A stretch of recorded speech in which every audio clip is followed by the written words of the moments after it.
घर में ललन भयो रे,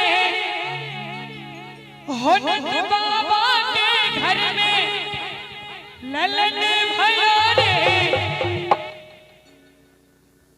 बाबा के घर में आनंद भयो रे। सोहर बजो रामा सोहर बजो रे, सोहर बजो रामा सोहर बजो रे। बाबा के घर में ललन भयो रे, नंद बाबा के घर में ललन भयो रे।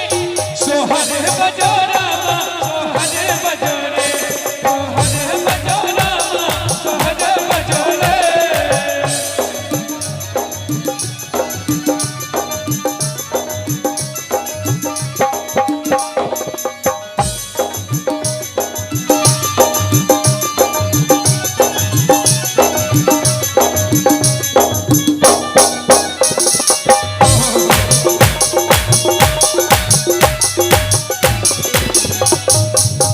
देवी पूत और देवकी के न्यारे हैं, यशोदा के नंदलाल गोकुल में आए।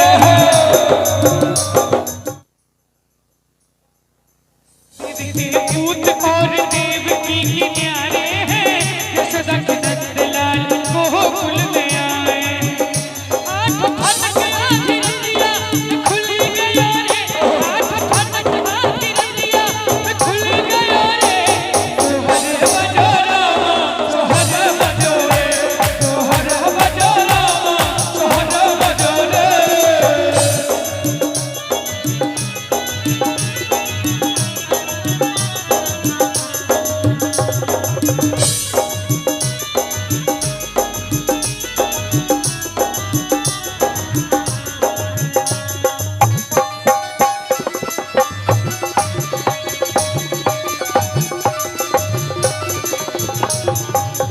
काल को मारने जब काल वहां आया था, काल को देख महाकाल मुस्कुराया था।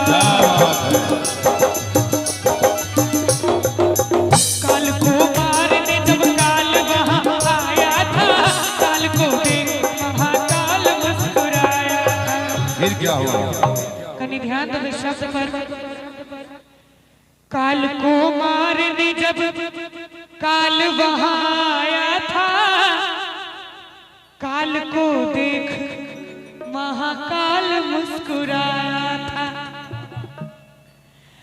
पल भर में वो मैया बदल लियो रे, पल भर में वो मैया बदल लियो रे।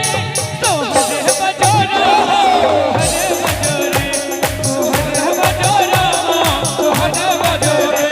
नंद बाबा के घर में ललन भयो रे, नंद बाबा के घर में आनंद भयो रे। सोहर बजो रामा सोहर बजो रे, सोहर बजो रामा सोहर बजो रे, सोहर बजो रामा सोहर बजो रे, सोहर बजो रामा सोहर बजो रे, सोहर बजो रामा सोहर बजो रे, सोहर बजो रामा सोहर बजो रे।